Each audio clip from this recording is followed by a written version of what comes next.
Hello there, dear friends, and welcome once again to the Relaxed Fantasy Review.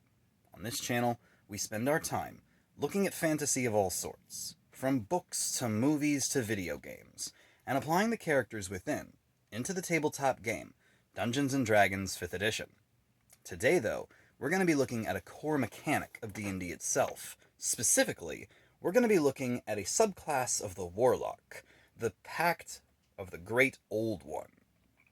The Great Old One basically represents your standard Cthulhu or old god, some ancient entity from a dimension that we don't really understand, who has eldritch magic that has granted his magic to your character. But how does this Great Old One stack up mechanically against the rest of the Warlocks? Let's find out. Now, as with all warlocks, they get an expanded spell list. The spell list is not automatically added to your spells known, but is added to the warlock's limited spells available, so it does add quite a bit of versatility to the warlock. This list is not too bad.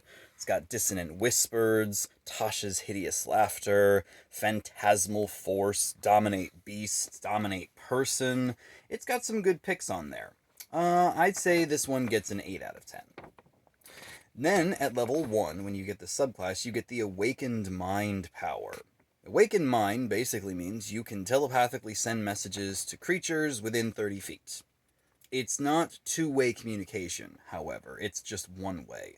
You can just talk to people using your mind. It can be handy in very specific situations, but the lack of ability to send messages back does kind of hinder this one, so I only give it a 6 out of 10. At level 6, you have an ability called Entropic Ward. Once per rest, you can impose disadvantage on an enemy that's attacking you, so that makes it harder for them to hit you, and it also gains you advantage if the creature misses you on your next attack against them. So, just once per rest, disadvantage and advantage. It's a pretty decent ability. It's a shame you can only use it once. I would have preferred a number of times equal to proficiency modifier or something, but whatever. A 7 out of 10. Then, at level 10, you get the Thought Shield. This is a pretty good power. It stops you from having your thoughts read against your will, so it creates a shield for your mind, and it gives you resistance to psychic damage. And also, when you get psychic damage dealt to you, basically you resist half of the damage, and that half that you would have taken gets reflected back to the creature that gave it to you. Now, this is nice. Resistance to damage is always good. Having your thoughts protected is always nice. It's a little bit tricky, though, because when you do this, the damage that you reflect is done as psychic damage, which means that if the creature does psychic damage to you, there's not very many creatures that do psychic damage, first of all, and those that do are often resistant to it. So this one doesn't act as powerful as you might think. I still give it an 8 out of 10. It's a powerful ability. It's just got a little kink in it that doesn't quite work the way you might think. And then finally, there's the Create Thrall power at level 14. This means that if a person is incapacitated, you can just charm them automatically. You do this, there is no save. It just becomes charmed forever. And you get an infinite level telepathy with it. This is effectively a curse you place on the creature, so a remove curse spell can get rid of this, but other than that, it's indefinite. You just get a follower. Now, the trick is the creature has to be incapacitated for this to work.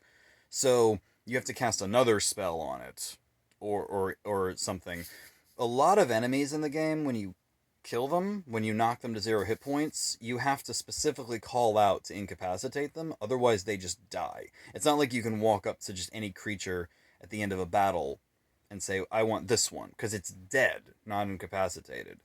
You have to, like, intentionally say you're trying to knock it out, and usually to do that, you gotta be using a weapon. A spell doesn't usually apply for that. So it's a tricky thing to pull off, to incapacitate an enemy, unless you have a specific effect that does so. pairing this with like an enchantment wizard would be fantastic. But this is, it only works for one creature, and you can create a thrall of something you can incapacitate. If you can incapacitate it, it's probably not that strong. So it gives you one follower, which is basically indefinitely charmed by you. So it's like other things that this subclass has, it's kind of hit and miss. Like it's a good idea, but it's not laid out very well. I give this one a 7 out of 10. Overall, I give the Great Old One a 7 out of 10. This subclass has a lot of good ideas. Mind control ideas, mind protection, automatic disadvantage. It's just that they don't really use them very well. A lot of them are pretty minimally effective or only work under very specific circumstances. It genuinely feels like they half-baked this. It's not terrible. There's a lot of good stuff here, and that spell list is pretty fantastic. But there's just I don't know. It's iffy to me. So if you really want to lean into the role play of being, Cthulhu's Thrall, by all means. But mechanically speaking, you could do better. This has been the Relaxed Fantasy Review. If you enjoyed the video, please like and subscribe down below, and keep your eyes peeled for more subclass reviews coming down the line soon. Have a good one, my friends.